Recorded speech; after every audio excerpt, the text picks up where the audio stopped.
O plenário do Supremo Tribunal Federal recebeu em decisão unânime a denúncia da Procuradoria-Geral da República contra o presidente da Câmara dos Deputados, Eduardo Cunha. Por 8-2 também foi recebida a denúncia contra a ex-deputada e atual prefeita do município de Rio Bonito, no estado do Rio de Janeiro, Solange Almeida. Foram 2 dias de julgamento. O relator, ministro Teori Zavascki, defendeu que a Corte aceitasse parcialmente a denúncia da Procuradoria-Geral da República contra o presidente da Câmara, Eduardo Cunha. Foi seguido por todos os ministros da Corte. Com isso, foi aberta a ação penal para investigar a suposta participação do presidente da Câmara em esquema de corrupção investigado pela Operação Lava Jato.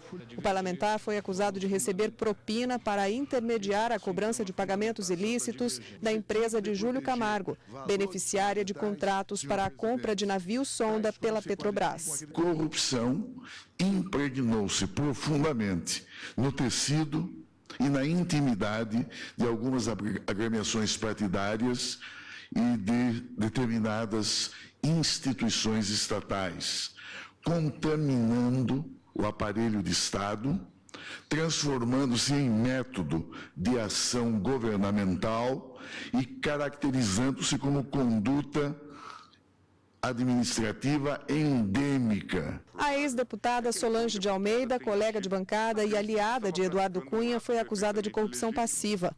Ela apresentou 2 requerimentos em uma comissão da Câmara que pediam a investigação dos contratos da Petrobras. Segundo a denúncia da PGR, os requerimentos foram usados para pressionar Júlio Camargo a retomar o pagamento de propina.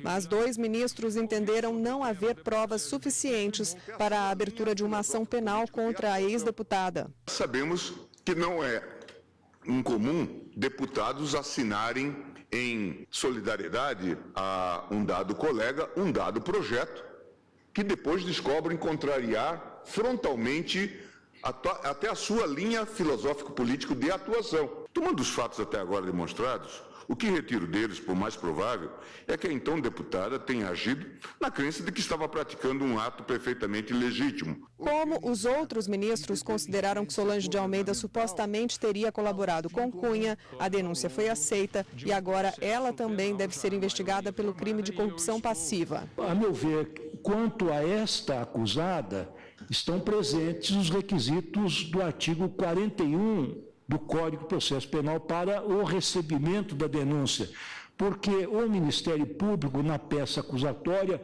relatou com segurança os fatos delituosos, supostamente delituosos, a conduta dos agentes com as devidas circunstâncias de tempo, lugar e modo. Ainda na sessão desta quinta-feira, os ministros negaram habeas corpus contra a decisão do Superior Tribunal Militar, relatado pelo ministro Dias Toffoli. 2 homens licenciados das Forças Armadas foram condenados pela Justiça Militar por posse e uso de entorpecentes. Eles pediram a anulação da decisão e o julgamento pela Justiça Comum. Um dos argumentos foi a falta do interrogatório ao final do processo, como prevê o texto do Código de Processo Penal desde 2008. Mas decidiram que a partir da publicação da ata desse julgamento, todos os processos na Justiça Militar que ainda estão em andamento ou em outros procedimentos especiais devem seguir as normas do Código e realizar o interrogatório ao final da instrução. Pois é, aqui na bancada do Jornal da Justiça a gente continua com a nossa consultora jurídica aqui da TV Justiça. E Karina Zucolotto, eu queria te perguntar, Karina, por que a gente fala que o Supremo recebeu parcialmente a denúncia? O que quer dizer isso? Isso não significa que os 2 crimes que supostamente Eduardo Cunha está sendo acusado não serão avaliados e melhor, vamos dizer assim, investigados durante a instrução penal.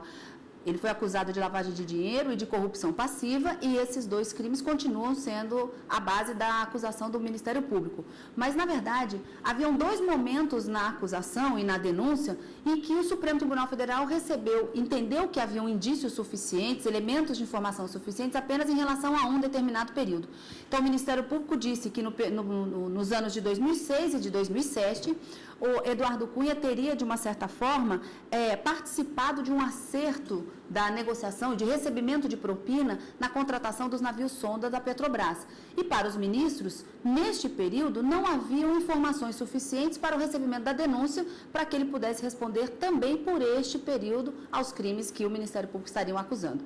Mas que em 2011, e aí vem um outro período, e foi nesse período que os ministros entenderam que haviam indícios suficientes de materialidade do crime, da realização do crime, mas nada comprovado ainda. A questão dos requerimentos. Exato, exatamente. Que nesse ano de 2011 haviam indícios suficientes de que Eduardo Cunha teria, de uma certa forma, intervindo para que aquela propina que era recebida anteriormente, que estava suspensa, voltasse a ser paga.